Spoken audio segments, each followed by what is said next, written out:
Um, I don't know where the Supreme Court met, but you're looking on the picture to the left at one of the major residences we think was by of, um, of the high priest um, that you uh, saw here, Ananias. The two with the two towers there, that's a reconstruction of what was right nearby the temple, just outside one of the major entrances on the west side of the Jewish temple was a palace, a beautiful palace that was one of the residences of the high priest in Jerusalem. And that's possibly where this meeting took place, where all Bedlam broke loose, and Paul did it on purpose, if my reading is correct, because he saw absolutely nothing good coming out of it, and thus he's back in the barracks now. And what remind you again, the issue of the resurrection broke up. We've already seen this topic break his speech on Mars Hill. Do you remember that, when he talking to the Greek philosophers? They had decided that didn't happen. And life after death was also something that the Sadducees, disagreed on with the Pharisees. So that is broken up. The picture to the right in the model is the other palace. That one we think was of the Roman governors, actually. So it could be that the meeting took place either in the palace of the high priest Ananias, picture on the left, or in the Herodian palace that the Roman procurators stayed in when they visited in town, which is a picture to your right. So either way. What will follow here is chapter 22, beginning with verse 23, excuse me, beginning with verse 12 is the plot.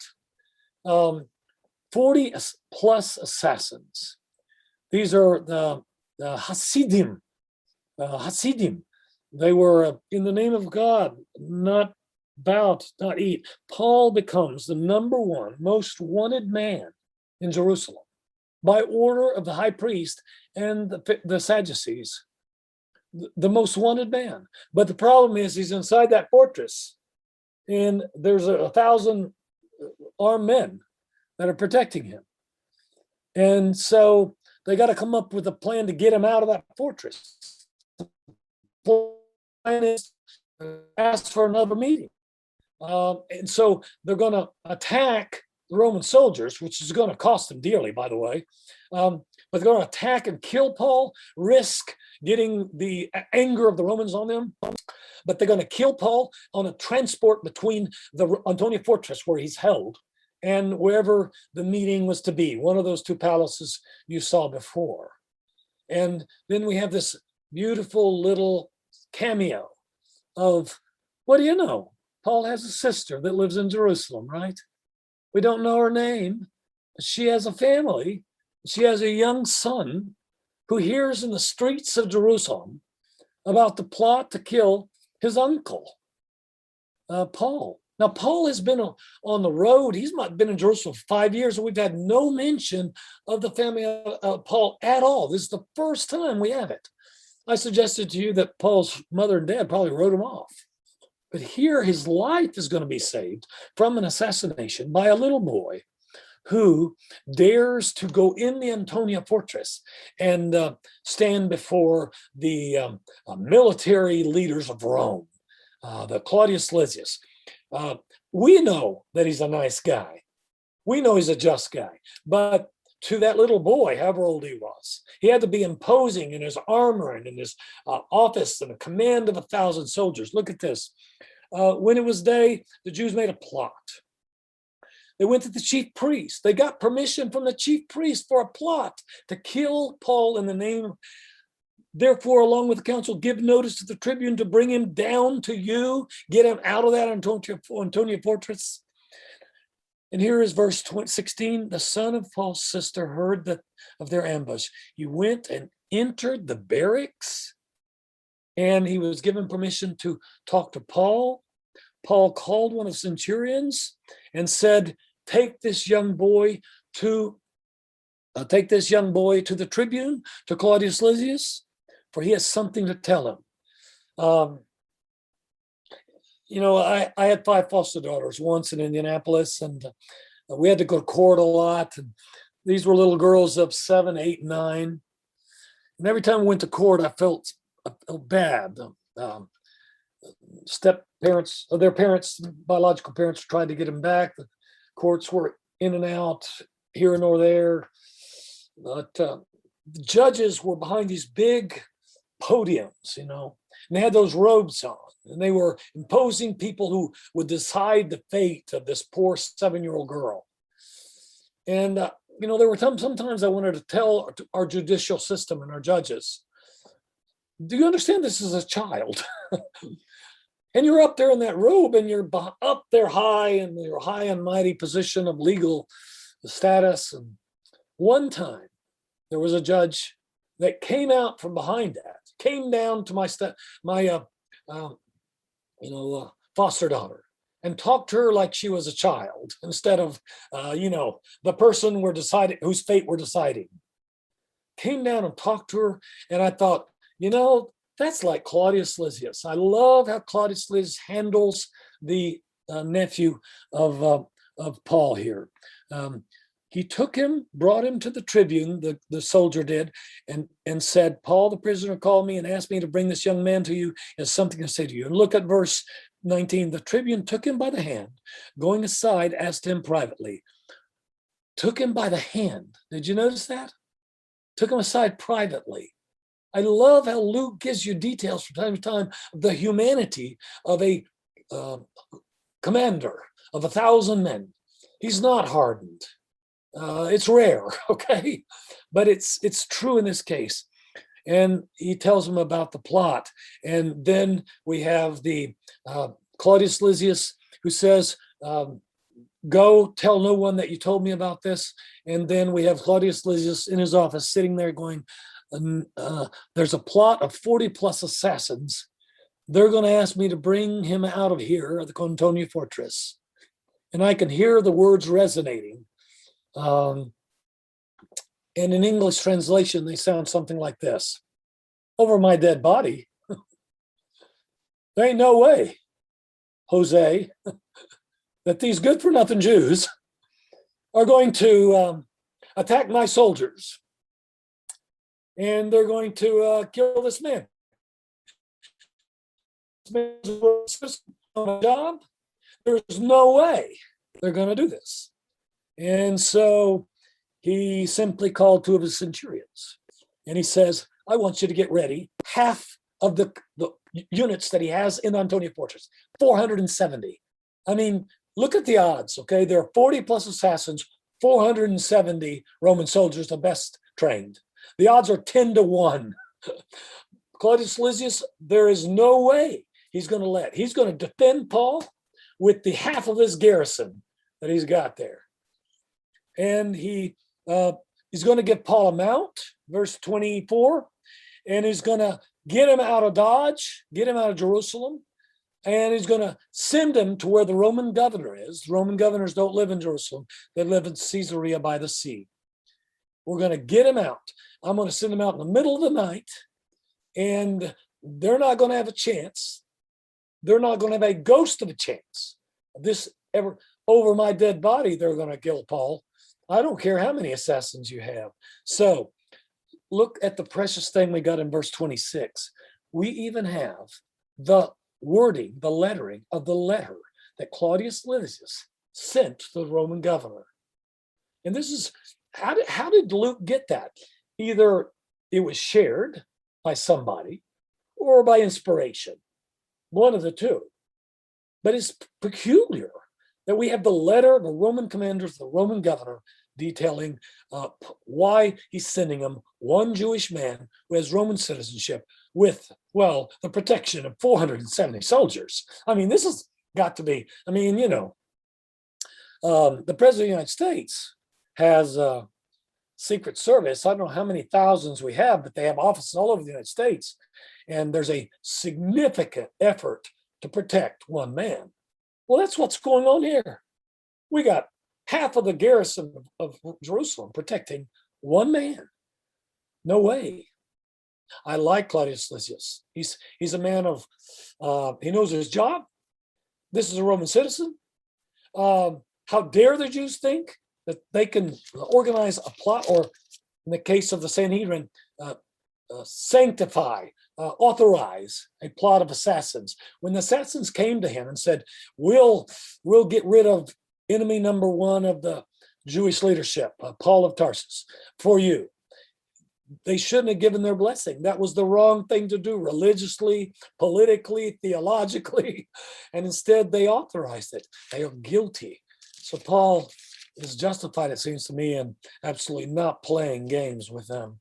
They are not into justice or fairness or listening. They're not at all in that boat. Okay? All right. So we're going to stop, I think, here because it's already 7:15. I apologize for going this long, and pick up with the trip to Caesarea and what happens there between in the year 57 to 59. So let's take a 5-minute break and come back at 7:20. Any comments or questions? So I told you in an email, but I was so mixed up the week of the test that I was traveling that week, and it was, to my mind, sorry. it was it was like, it was Tuesday, Wednesday, Thursday. I was so messed up. I'm like, oh wait, no, I have to travel on Thursday. I was like, it was a mess. And then I had traveled to Cincinnati, and it was 10 o'clock at night. It was like 9:57, and I'm like, it's Wednesday. And I got up I got up and I went over there and I opened the test, and I'm like, I don't know this one and this one and this one and this one. And I was like, right on down, like, I know none of these questions. And then I took it. You remember I allow in testing to use your notes? Yes. Or your Bible text. Yeah, I did that. I'm so sorry. No, I love it. It's great. Well, you did well. Thank you. I'm shocked at that. Do you remember? Of course, we didn't go in this detail back then, a long time ago. But when you took Life of Paul back at Huff, no, I don't remember. Well, I remember the book though. But I mean this. I was pretty much a terrible student back in those days. I got better when I went later and I got my master's degree. I was more able to concentrate or something. Yeah. But it's a miracle. I have 3 degrees, and it's just a miracle that I have any. Well, all of us can say that, Mark. Just a miracle.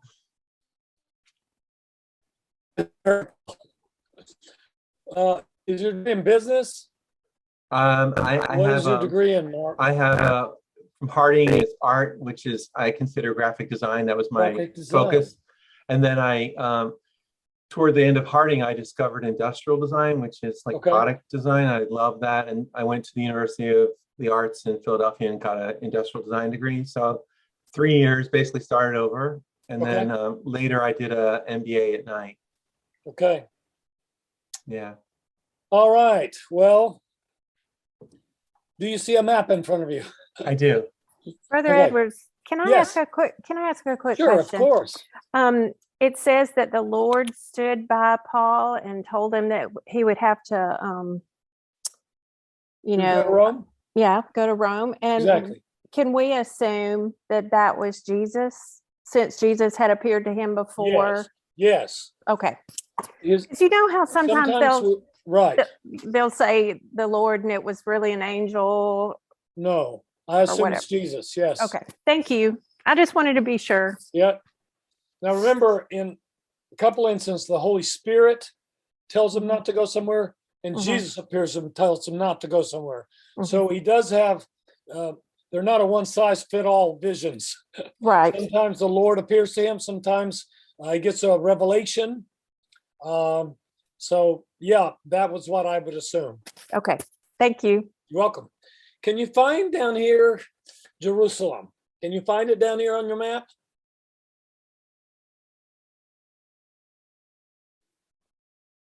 Can you now go north west and find Antipatris towards the coast? Can you find it? In the late summer, early fall of the year 57, 470 of the best trained military are guarding one man on a horse. And they go as far in the middle of the night. The foot soldiers and the 70 horsemen. There are 200 what we call legionnaires, 200 spearmen, and 70 cavalry, and then Paul. And they make it to Antipatris. Once they know that the assassins have been left behind, okay, the 400 foot soldiers return back, and the 70 horsemen with Paul on a mount go on up towards Caesarea by the sea. Do you see on the map where it says the Great Sea? So we are heading there from the year 57 to 59 in Acts chapter 24, 25, and 26, which is what we're doing in this second hour here. We're going to look at Paul's life for 2 years in that palace, a Herodian palace by the sea where the Roman governor lives now. See, the Roman governor does not live in Jerusalem. It's too dangerous. Now you see how quick things can go really sour. You know why Claudius Lysias is there with 1,000 men. They got angry over one man and were starting a revolt. If they start a revolt, the Romans have to shoot, kill first. And they don't want to do that, ultimately. They're not violent prone, but they will not tolerate illegal meetings, mobs, or things like that.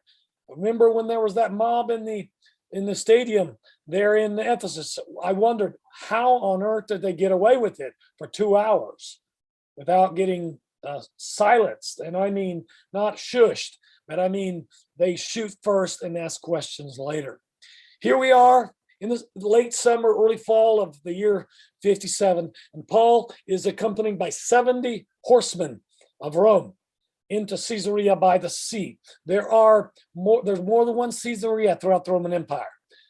Caesar, you'll recognize, is the family name, or actually the family name is Julius, but Caesar is the name of the one who would have been the first emperor of Rome, assassinated in the Ides of March of the year 44 before Christ, and then deified by the first emperor of Rome, Octavian. And so now to get political points with Rome, a lot of cities throughout the Roman Empire rename themselves after Caesar or another dead emperor or a family member of the emperor. This is one of many Caesareas named after Julius Caesar, who was killed by the Roman Senate in 44 before Christ. In Palestine, there are more than one Caesarea. Watch out. This is Caesarea by the sea, which in Latin is Maritima. Look up north, way up at the top of the map, and you see Caesarea Philippi. That's another Caesarea. Many cities in Palestine even were renamed to honor, to score political points with the Roman authorities during their time. And that's where I think I will back off and go to a new PowerPoint. I think you have those or have them available to you. This is the one I'm going to use now. Let me pull it up.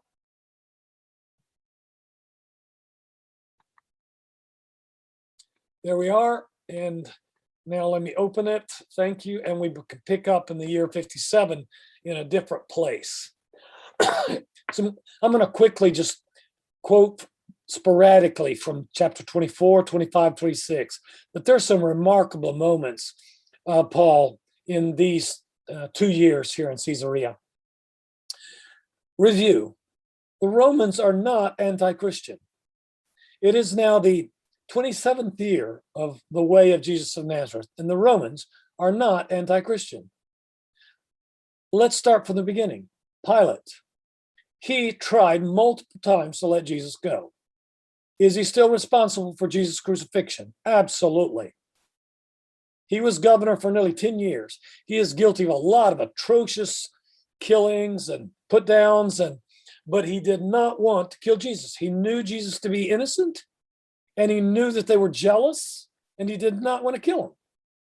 That's why he came up with that Barabbas exchange, and it backfired on him. They chose a convicted terrorist that had killed Jews over Jesus. And he wondered, what kind of fools are these? Pilate was not anti-Christian. He was not anti-Christ. Sergius Paulus, back in Acts chapter 12, do you remember when we on the first missionary journey on the island of Cyprus?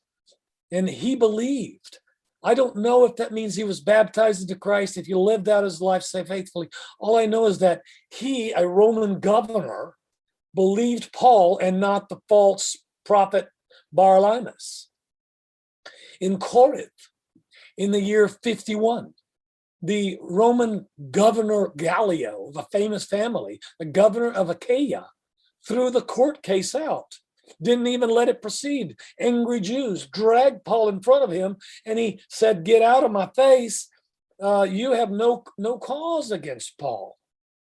Here we are in Jerusalem now, many years later, in the year 57. Claudius Lysias is not anti-Christian.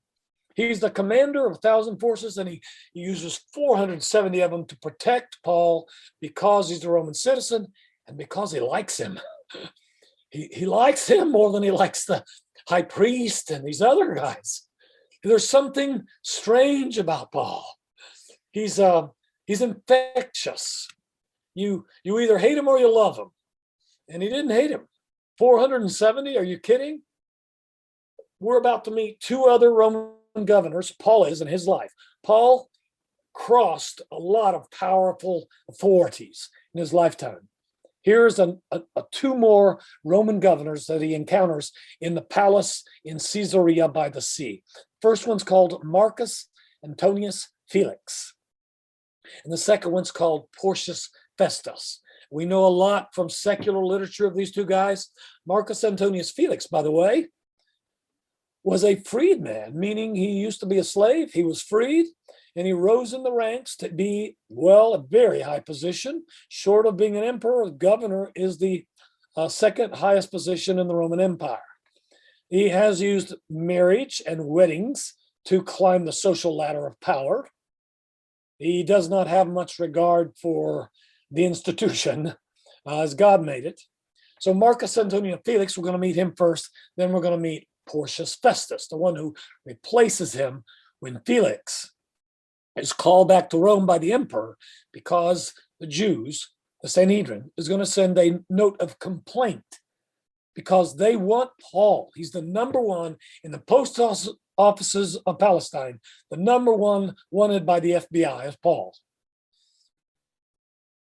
They cannot get out of the way he embarrassed them in front of Claudius Livius, the way he made them look in that quick trial in which everything went south from the beginning. And I again suggest Paul did it on purpose. He wanted Claudius Lysias to see what kind of petty, angry, jealous people they were. Men of God? I don't think so.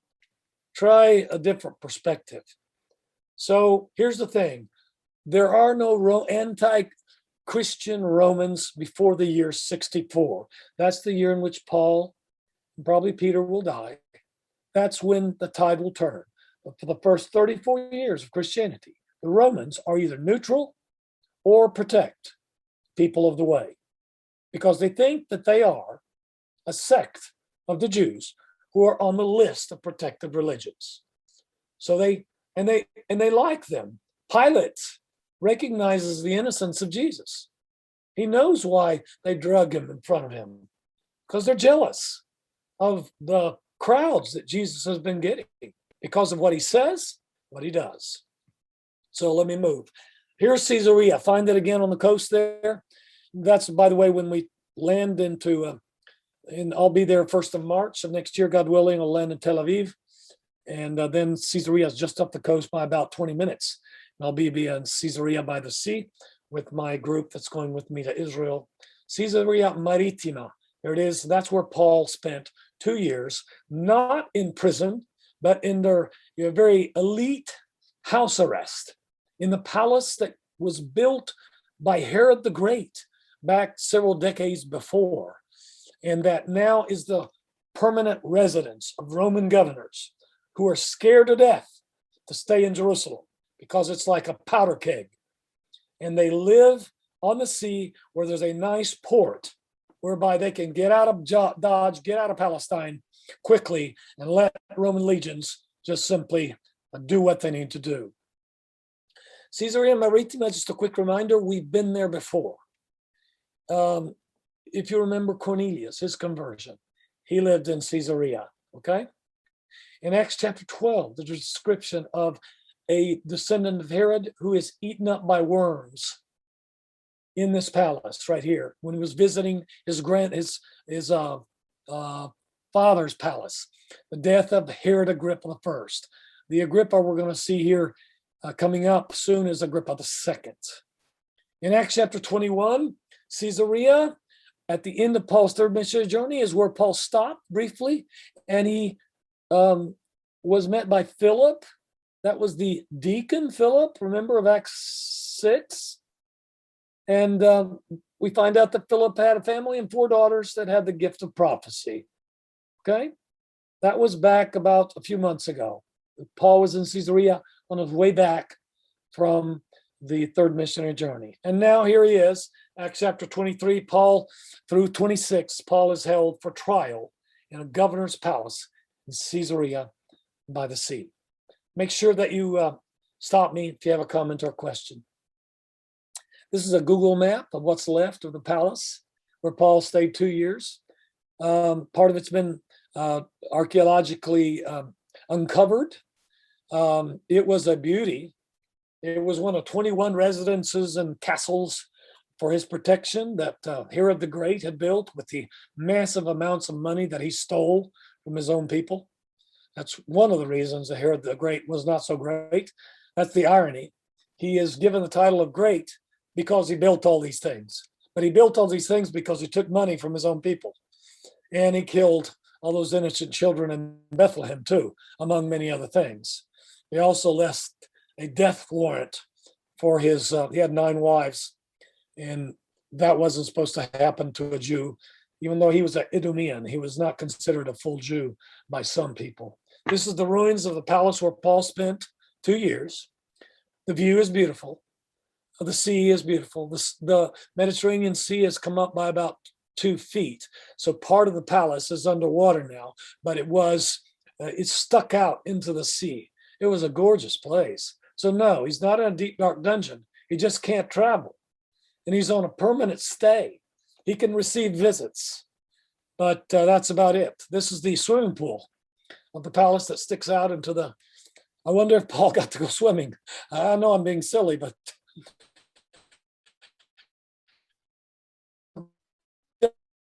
what he wanted to do, which is travel and spread, do what he was supposed to do. He got to receive visits. And here's the question. Why did he wait 2 years? Why?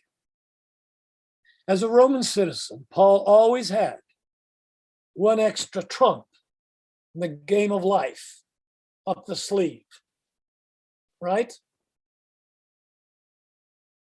As a Roman citizen, you had the right to a trial. You couldn't be beaten without a trial.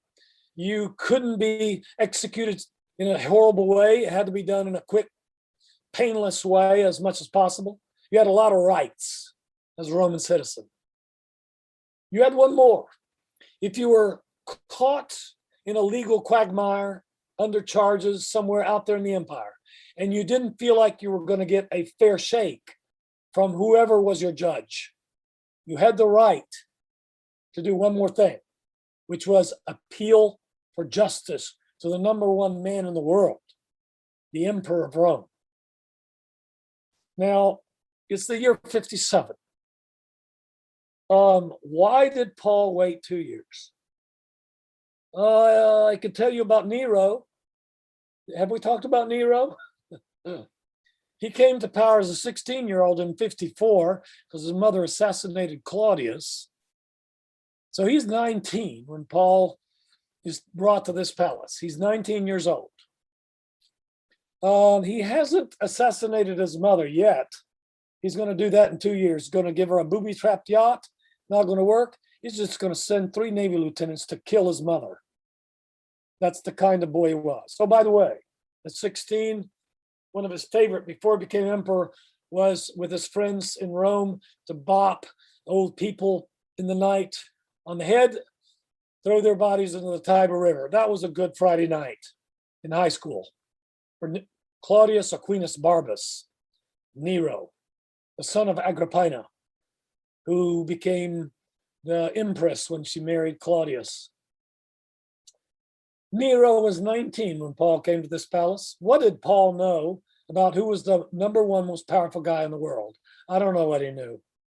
But some of the rumors about the ferocity and the abuse of power, the grotesque abuse of power of what was going on in the palace in Rome they didn't have 24-hour news cycles. They didn't have internet. They didn't have what we got.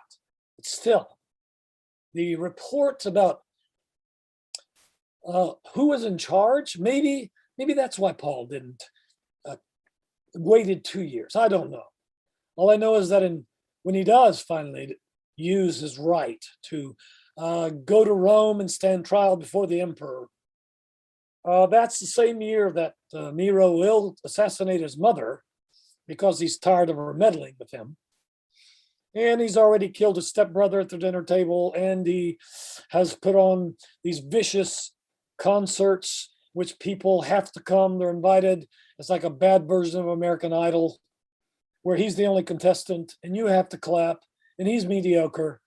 And if you stop clapping, you will get a knock by a soldier. This is a grotesque nightmare. The concerts of Nero are. Maybe that's getting out in the world. Well, do you know who's in charge of the world? Do you know what's going on in the White House? It's surreal, the grotesque nature of abuse of power. Paul is here in Caesarea. These are the beautiful mosaic floors of the palace. This is the beautiful theater. This is where, by the way, Herod Agrippa I gave a great speech. In Acts chapter 12 says God gave him a stomachache that killed him because he thought himself to be a god. He was adulated by the people, said, "You are like a god." They clapped for him. He wore a fancy clothes, and the rays of the sea reflected off of his fancy Hollywood clothes. Acts 12 says he got a stomachache in this theater, and a few days later was dead. Sometimes God steps into history and punishes the proud. They all get it, here or there, either way. So this is, did Paul catch any theatrical productions? He was under house arrest from 57 to 59. Under the first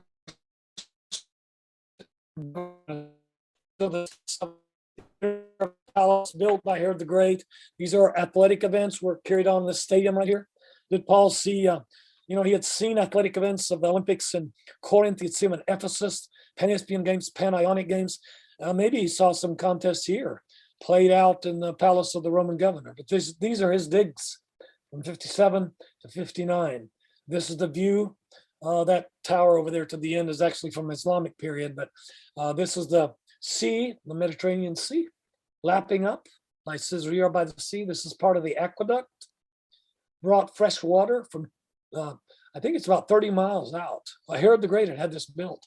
One of the great contributions of Rome to the world at that time was indoor plumbing. You could build a city and bring water to it. All ancient cities were built by a river because you can't live without water. Well, the Romans invented the aqueduct. All you have to do is get water, going, one barely at an incline, and you've got a powerful force. And Herod the Great had built a Roman aqueduct to bring water to Caesarea by the sea. This is part of the ruins of that aqueduct. And this is where the water, hundreds of gallons, would flow into the city of Caesarea by the sea. It was a great place. We have remnants of the anchors of the boats. They're there, and the amphora that were used for wine and oil from ships, many ships that docked there. One of the most impressive finds in the ruins of Caesarea by the sea, where Paul spent 2 years, is an inscription that confirms what we already know from secular Roman literature, which is the existence of Pilate. Pontius Pilatus. In the middle line, there are three lines that you kind of see. In the middle line, it has Pontius Pilatus. So you have the inscription confirming the governor that stood 3 feet from the Son of God and said,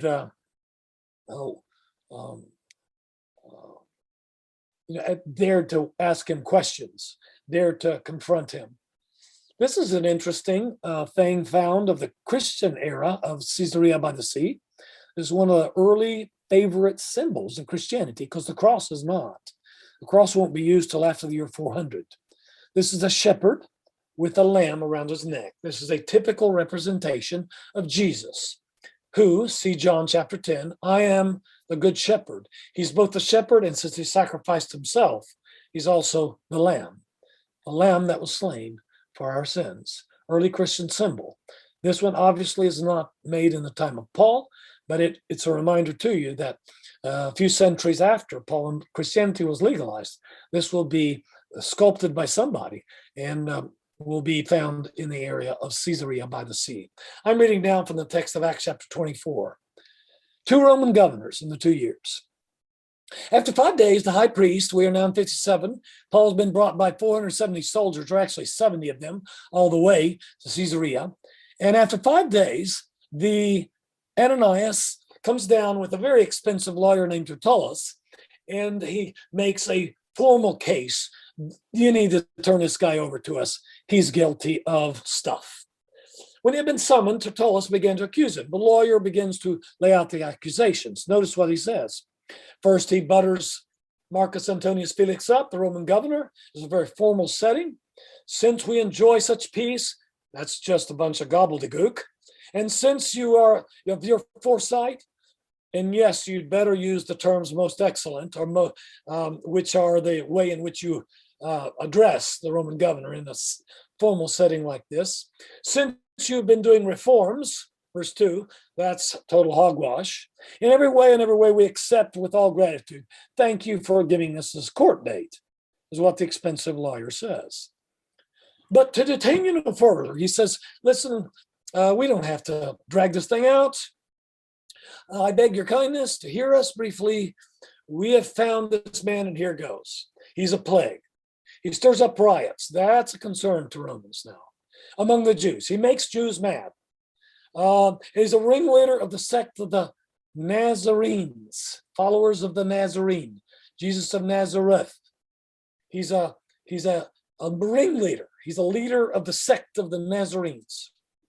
So here are the charges.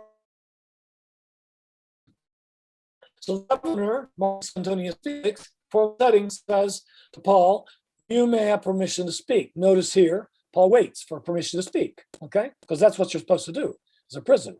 I mean, even in trial court cases today, if I'm in the box of the accused, I guess you can't just speak anytime you want to.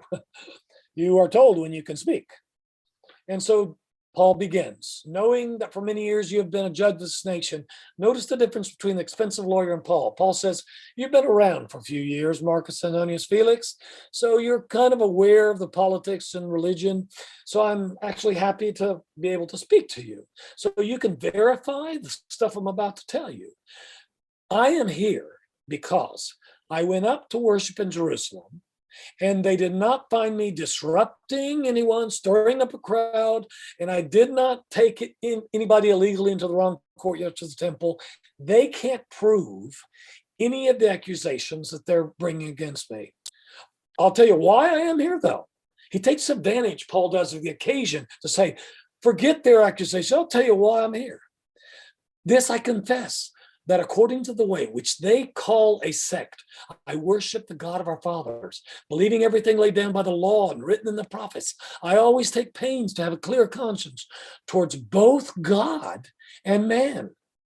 I would have never taken an Ephesian Gentile into the wrong courtyard, but I'll tell you why I am here. They don't want to acknowledge the truth about who I preach. So after several years, I came up. After 5 years, I've been gone 5 years. I came up to bring offerings to the nation, to present offerings. I was in the temple. I paid for the offerings of 4 guys. While I was doing this, they found me in the temple, purified. I did not act like I could just walk into the house of God and ignore the rules without any crowd or tumult. Now, who's not here at this trial is the people that started all this. Where are the Jews from Asia? They ought to be here. If they have anything, they've gone home. The people that started all this, they're not even here. Or else let the men themselves say, why don't you ask for evidence and specifics? Maybe you should ask for, and look at this, what he says. I know also why I'm here. Because when I stood before the council, I've got it underlined there, I said this one thing, and now you know Paul said it on purpose, is respect to resurrection of the dead, and I'm on trial before you this day. So now you know Paul on purpose laid out the life after death, resurrection, a point to absolutely break up the Sanhedrin meeting. Paul intentionally disrupted that meeting with his statement. Now, watch this. Marcus Antonius Felix is not a neophyte. He's not new. He knows. It's a game of chess between him and the Sanhedrin. They're in Jerusalem. He's in Caesarea. They know not to push too hard. He knows that they can complain to the emperor and lose him his job. They know that he can send forces and shoot first and ask questions later. So look at this chess game going on. Felix, having a rather accurate knowledge of the way, put them off. He had heard about the way. He said, he tells the expensive lawyer Tertullus and Ananias, the high priest, we're going to reconvene. Why don't y'all extend your stay at the Holiday Inn Express in Caesarea, stay an extra week, an extra month. I'll tell you when we're going to have the rest of the trial. Then he gave orders to the centurion that Paul should be kept in custody, but have some liberty, that none of his friends should be prevented from attending his needs. So this is a house arrest in a luxury place, but Paul can't stand it because he can't travel. And then there's these visits that start happening because Felix keeps postponing the continuation of the trial. And so the Ananias and the Tertullus, the lawyer, who cost $600 an hour, keeps getting deferments from the Roman governor. After some days, verse 24, Felix came down with his wife Drusilla. You can look her up. She's a young Jewish Herodian dynasty wife. So Marcus Antonius Felix, I think that's his third wife, by the way. She'd been married before. Well,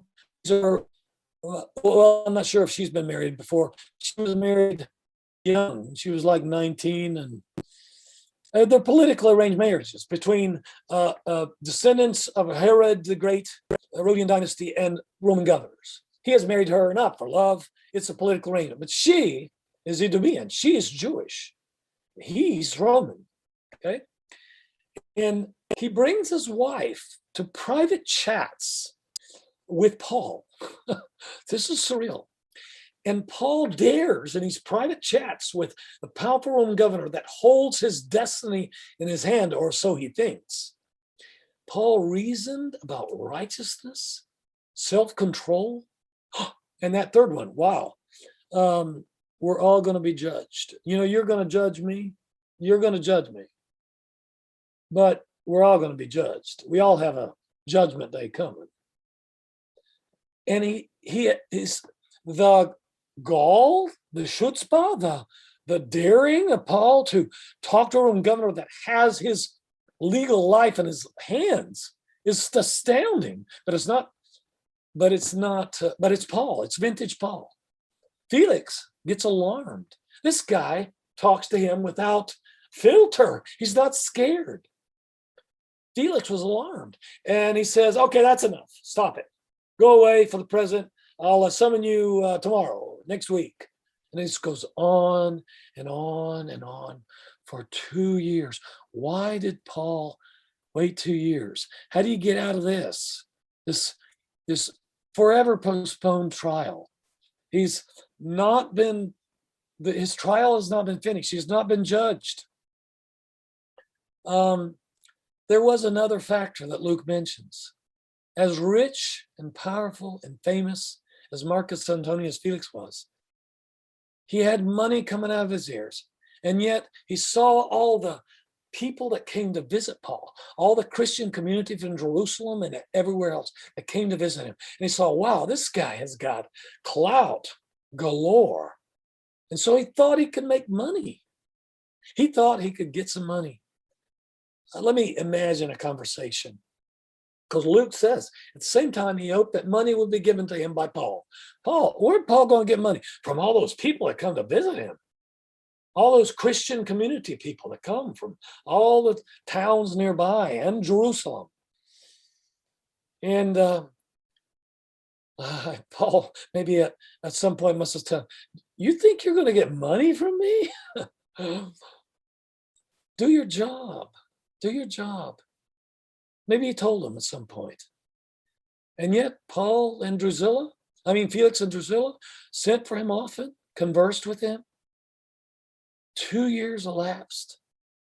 Paul didn't pull out the trump card yet. And suddenly complaints of the Hananias and Tertullus, who were sent to Rome, we have a record of them, to the emperor. Okay, he is making us angry. He's keeping our number one enemy from us. Complaints lose Marcus Antonius Felix's job. Okay, he is recalled back to Rome to answer. And so a new governor is sent in his place. His name is Festus, not Felix, Festus, Porcius Festus. And here's this last part of verse 27. Watch it.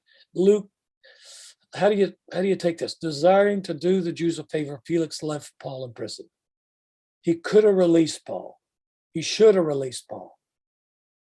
But he didn't. Why? Because he was in trouble. He was hoping to at least garner some points by not releasing Paul, freeing him, by leaving him under house arrest in the palace. Still, they're out of reach of the Jewish high priest, but still he's not free. And those are sad words. Paul must have shaken his head when he found out and gone, oh, you're kidding. 2 years of waiting for a resolution to this, and nothing happens. And the new governor comes into town. It's 7:58. Let me quickly walk through this and give us a break. Festus comes into town. This is chapter 25. He is new. He doesn't know the lay of the land. This is a new political appointment. He's walking into, but he's not a fool. Well, he's not to a degree, but he's new. He doesn't know the chess game. He doesn't know the rules of politics. After 3 days, Festus had arrived in the province. He went up first to Jerusalem. Why? To play the political game with the Sanhedrin. Okay? The chief priests and the principal men of the Jews, the first thing they do with the new governor says, you got to give us that guy you got in your palace. Okay? Paul is a number one enemy. They're asked for a favor. Do us a favor. Listen, we'll cooperate. Just do us a favor. Paul is absolutely number one most hated 2 years later. Festus is new, but he's not totally unaware that, no, this doesn't sound like a good idea. Festus replied, well, he's being kept in Caesarea, and I'm going to go to my palace, my new residence soon. So why don't you send your guys, your lawyers, your people down to Caesarea? And by the way, down is because Jerusalem is on a high plain. Caesarea is by the sea. And if there's anything wrong about the man, let them bring charges against him. So after he stayed among them to try to play the political game 8 to 10 days, he went down to his palace, visited his beautiful palace at Caesarea. The next day, he got on his seat, a pomp and circumstance, and the tribune ordered Paul to be brought in. When he arrived, the Jews who had come down from Jerusalem stood around him, bringing many serious charges. Paul argued his defense. Paul argued in his defense that neither he against the law of the Jews, nor against the temple, nor against Caesar. He says, I haven't committed any of the things these men are charging me of. And here it is. Here's the mistake. He thinks, because he can't order it, but he can ask it. I wonder if Paul will fall for this. He asks them because he's wishing to do the Jews a favor. Here are two Roman governors that use Paul as a pawn in their political games. Both of them do. And Paul has had enough. He's wishing to do the Jews a favor. Verse 9, do you wish to go up to Jerusalem and there be tried on these charges? This is a silly, ludicrous question. Who in their right mind would go to Jerusalem? Have you heard about the 40 assassins, by the way? Have they all died because they didn't eat, by the way? No. Look at the answer Paul says. It's blistering. It is put you in your place. But Porcius Festus deserves it. How dare he ask a Roman citizen, would you like to step down and go take a trial in front of the Jewish Sanhedrin? Paul said, I am standing before Caesar's tribunal. You are a Roman governor. Do your job. I ought to be tried. I'm a Roman citizen. To the Jews, I've done nothing wrong, as you yourself know well. Evidently, Paul knew that he'd already been told by his advisors, the guy is not guilty of anything by Roman law. If them I am a wrongdoer, if I commit anything, I don't have a problem with dying. I do not seek to escape death. But if there's nothing to these charges against me, no one, not even you, can give me up. So, then he says the words in Latin, I appeal to Caesar. Basically, he has just reminded a Roman governor, you're a wimp. Do your job. I'm a Roman citizen. Protect me. Actually, let me rethink that a minute. I'm going to remove myself from you. When he appeals to Caesar, he basically has force, because he does it publicly in front of Jewish advisors and lawyers and in front of Roman advisors. He has said the magic words. You're going to give me a boat ticket to Rome. I'm not going to allow you to be ahead of my trial anymore. I'm going to step right over you, and you're going to give me a ticket to Rome. Look at the reaction. Look at verse 12. Festus, when he had conferred with his council, he turns around because he's got egg on his face. He's embarrassed. He has absolutely been reminded, you're not going to play politics with me. I'm sick and tired of being in this golden prison here when I'm innocent of any charges whatsoever. He turns around to his advisors, and he must have said something to, is there anything I can do? He had made a mistake. He made a legal mistake. And Paul just called his hand on it. And he turns around, and I think if I can read into the words here a little bit, in anger, he says, you've appealed to the emperor you will go. There's nothing that Porcius Festus can do.